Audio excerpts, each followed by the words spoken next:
Good morning my dear friends. आज मैं आपको एंडोक्राइन ग्लैंड्स का जो एक महत्वपूर्ण ग्लैंड है, एंडोक्राइन सिस्टम का, अंतःस्रावी संस्थान का महत्वपूर्ण ग्लैंड है, अंतःस्रावी ग्लैंड है, जिसके बारे में मैं चर्चा कर रही हूँ और वह है पिट्यूटरी ग्लैंड। आप मुझसे पूछते हो कि मैडम आप मुझे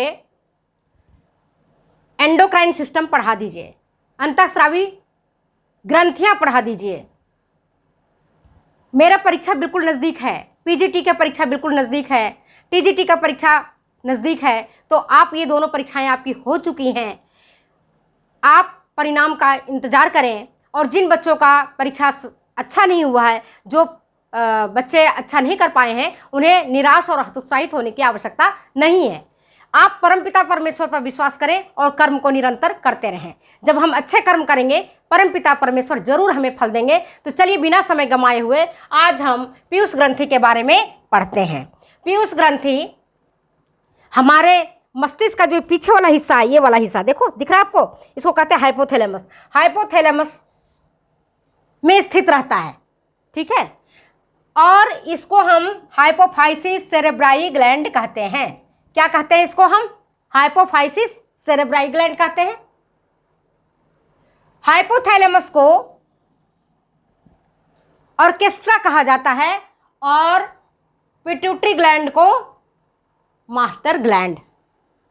अगर परीक्षा में आए कि कौन सी अंतःस्रावी ग्रंथियां हैं जिन्हें मास्टर ग्रंथि कहा जाता है, तो आपका सीधा सा प्रश्न का उत्तर होगा पिट्यूटरी ग्लैंड, पीयूष ग्रंथि। इसे मास्टर ग्लैंड कहते हैं क्योंकि ये जितने भी ग्लैंड्स थे, कल मैंने आपको बताया था, pineal gland, thymus gland, thyroid, parathyroid, sex, ये सारे में सबसे ज़्यादा महत्वपूर्ण है आपका पिट्यूटरी ग्लैंड। ये चैप्टर भी थोड़ा बड़ा है, 1 या 2 भाग लेंगे हम आपको पढ़ाने में और फिर इसको हम पूरा करेंगे। इसको मास्टर ग्लैंड क्यों कहते हैं? ये केवल इनसे जो स्रावित हार्मोन है, शरीर के जैविक और रासायनिक क्रियाओं को ही केवल नियंत्रित नहीं करता है, बल्कि यह दूसरे ग्रंथियों से जो हार्मोन अगर कम या ज़्यादा मात्रा में निकलता है, उसको भी नियंत्रित करता है। एग्जाम्पल, थायराइड ग्लैंड से हार्मोन निकलता है, थायराइड हार्मोन, ठीक है। और अगर वो थायराइड हार्मोन ज़्यादा मात्रा में निकलता है तो पिट्यूटरी ग्लैंड से कम मात्रा में हार्मोन निकलेगा और उसके कार्य क्रियाओं को नियंत्रित करेगा। इसी तरह से थायराइड हार्मोन अगर थायराइड ग्रंथि से कम मात्रा में निकलता है तो पीयूष ग्रंथि से ज़्यादा मात्रा में हार्मोन निकलेगा और उसकी क्रियाओं को नियंत्रित करेगा। और हमारा जो बॉडी है, यह हमारा शरीर है, इन शरीर के क्रियाओं को नियमित और नियंत्रित रखता है और हम स्वस्थ और चुस्त बने रहते हैं। तो इसीलिए इसको मास्टर ग्लैंड कहते हैं, मास्टर ग्रंथि कहते हैं। और हाइपोथैलेमस को ऑर्केस्ट्रा भी कहा जाता है। समझ गए बात को? ये कहाँ स्थित रहता है? मस्तिष्क के हाइपोथैलेमस वाले पार्ट में। अब ये देखते हैं, पीयूष ग्रंथि का आकार अगर देखोगे तो बिल्कुल छोटा, मटर के दाने के बराबर होता है। मटर का जितना दाना है ना, उतना ही रहता है इसका, इतनी छोटी होती है। लेकिन इससे जो हार्मोन निकलता है वो बहुत ही प्रभावी होता है। नहीं कहते देखन में छोटे लगे घाव करे गंभीर। ये जो हार्मोन होते हैं, ये ग्रंथियां होते हैं, देखने में छोटे होते हैं, लेकिन इनसे जो हार्मोन निकलते हैं वह शरीर के रासायनिक और जैविक क्रियाओं पर नियंत्रित करते हैं और हमें स्वस्थ रखते हैं। अगर ये हार्मोन कम मात्रा में निकलेगा या ज़्यादा मात्रा में निकलेगा, जिसका प्रभाव मैं आगे बताऊंगी कि क्या होगा। किसी के देखते जबड़े बड़े हो जाते हैं, किसी का नाक बड़ा हो जाता है, किसी के कुब्बड़ निकल जाते हैं, किसी का चेहरा ही बहुत बड़ा हो जाता है, कोई आकार में बहुत बड़ा हो जाता है, किसकी लंबाई बहुत छोटी हो जाती है। ये सब हार्मोन के प्रभाव के कारण होता है। जब ग्रोथ हार्मोन, वृद्धि हार्मोन, जब मैं आगे बताऊंगी, अगर ये ज़्यादा मात्रा में निकलेगा तो शरीर विशालकाय हो जाएगा, कम मात्रा में निकलेगा तो शरीर बौना हो जाएगा। समझ गए? तो है तो बहुत छोटा, हार्मोन की ग्रंथियां बहुत, ये जो एंडोक्राइन ग्लैंड्स हैं वो बहुत छोटी होती हैं, आकार में छोटी होती हैं, लेकिन इससे जो हार्मोन निकलते हैं अल्प मात्रा में निकलते हैं, लेकिन ये हमें हमारे शरीर को स्वस्थ और चुस्त बनाए रखने के लिए जरूरी होते हैं। आप लोग सब जानते हो आजकल थायराइड की प्रॉब्लम हर व्यक्ति को है। कोई ऐसा व्यक्ति नहीं होगा जिसके परिवार में आपने सुना नहीं होगा कि थायराइड हो गया है। तो थायराइड कैसे होता है ये भी मैं आगे चल के बताऊंगी नेक्स्ट में। अभी मैं इतना ही बताती हूँ कि अगर आप पीयूष ग्रंथि के पार्ट्स को देखोगे तो इसके भी 3 पार्ट्स हैं, 3 भाग हैं इसके। ठीक है, 3 भाग हैं इसके।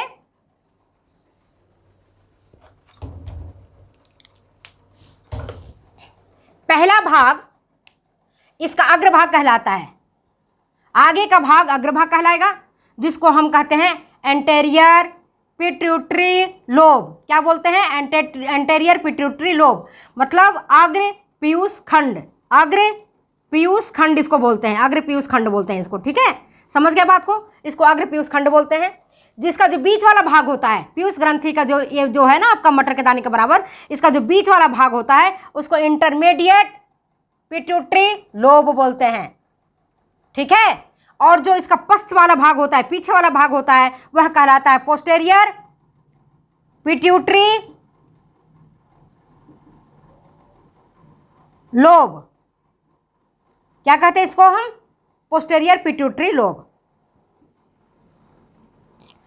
और ये पीयूष ग्रंथि किसका बना होता है? न्यूरोहाइपोफाइसिस का बना रहता है। न्यूरोहाइपोफाइसिस इसको भी कहते हैं क्योंकि ये न्यूरॉन्स का बना होता है, तंत्रिकाओं का बना होता है। समझ गए बात को? पीयूष ग्रंथि अंतःस्रावी संस्थान का अति महत्वपूर्ण ग्रंथि है। इसको मास्टर ग्रंथि बोलते हैं। हाइपोथैलेमस में स्थित होता है। हाइपोथैलेमस को ऑर्केस्ट्रा आप कह सकते हैं। अगर इसके पार्ट देखेंगे पीयूष ग्रंथि को हाइपोफाइसिस सेरेब्राई ग्लैंड भी बोलते हैं। इसके पार्ट्स देखेंगे तो 3 पार्ट रहता है। आगे की तरफ अग्र वाला खंड कहलाता है अग्र पीयूष खंड, बीच वाला मध्य पीयूष खंड, और अंतिम वाला जो पीछे की तरफ रहता है उसको हम पश्च पीयूष खंड बोलते हैं। अग्र मतलब एंटेरियर पिट्यूटरी लोब, मध्य का इंटरमीडिएट पिट्यूटरी लोब और पश्च का पोस्टीरियर पिट्यूटरी लोब। इतना आपको समझ में आ गया? आपके एग्जामिनेशन पॉइंट ऑफ व्यू से ये मैंने आपको बता दिया। अब देखो इससे कौन कौन से हार्मोन स्रावित होते हैं ये देखो। इससे एक हार्मोन स्रावित होता है ग्रोथ हार्मोन।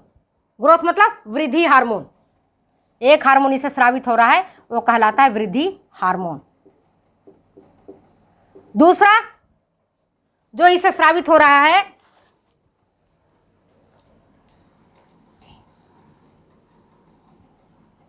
वो है थायराइड स्टिमुलेटिंग हार्मोन। इसको क्या बोलते हैं? Thyroid stimulating hormone.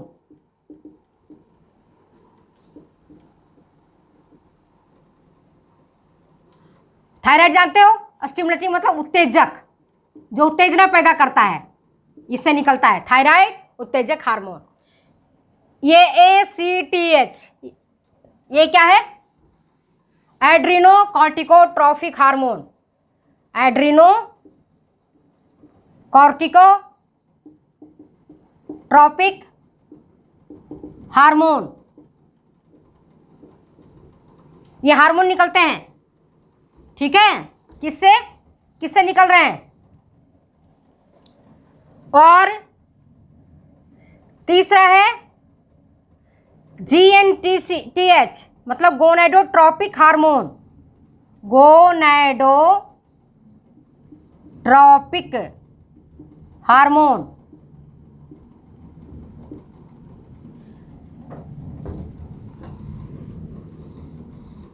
और ये है FSH follicle stimulating hormone.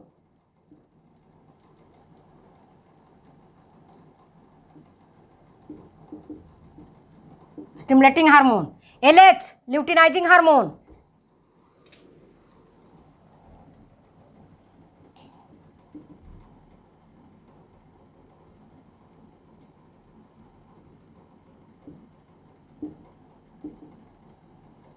Luteinizing hormone और मेलानोसाइट स्टिमुलेटिंग हार्मोन।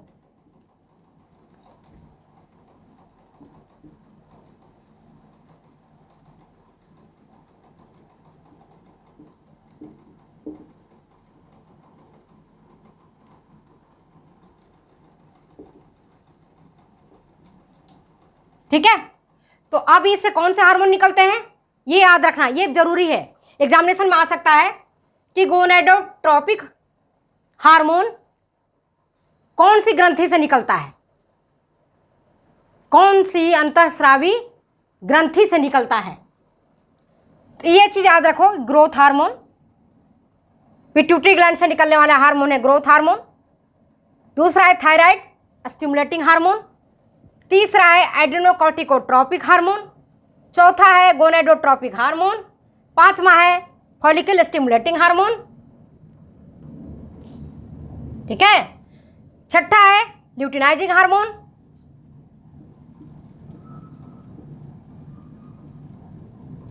सातवां है मेलानोसाइट स्टिमुलेटिंग हार्मोन। तो ये हार्मोन पीयूष ग्रंथि से निकलता है। अब आप जैसा कि नाम से सुनो, ग्रोथ हार्मोन क्या काम करता है, कैसे नियंत्रित करता है, तो ये कार्बोहाइड्रेट के मेटाबॉलिज्म में मदद करेगा, प्रोटीन के मेटाबॉलिज्म में हेल्प करता है, वसा के मेटाबॉलिज्म में हेल्प करता है। काम कर रहा है। अगर ये हार्मोन ज़्यादा मात्रा में निकलेगा तो क्या होगा, हमारा जो शरीर नॉर्मल है, हम जो 5 फीट के हैं, 5.25 के फीट के हैं, यदि ज़्यादा मात्रा में निकलेगा तो हमारा बॉडी बहुत विशालकाय हो जाएगा, 9, 10, 12, 15 फीट से भी ज़्यादा चला जाएगा। अगर ये हार्मोन कम मात्रा में निकलेगा तो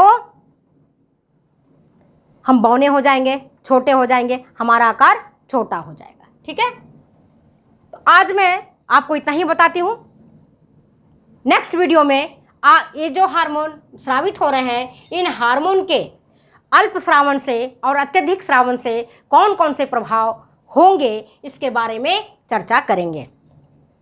जैसे कुशिंग सिंड्रोम हो जाता है, क्यों होता है, किसकी कमी से होता है या किसकी अधिकता से होता है।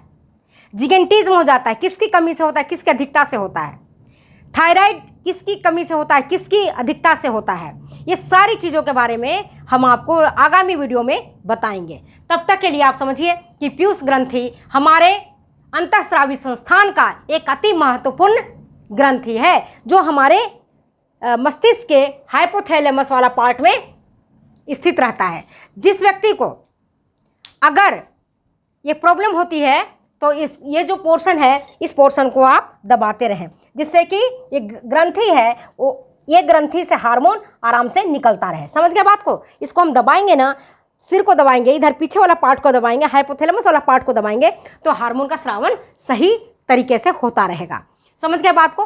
तो माय डियर फ्रेंड्स, आज मैं अपने लेक्चर को यहीं समाप्त करती हूँ। फिर मिलते हैं अगले वीडियो में अगले एपिसोड के साथ। तब तक मुझे जाने के लिए इजाज़त दीजिए। बाय बाय मेरे प्यारे बच्चों, फिर मिलते हैं। ठीक, ओके।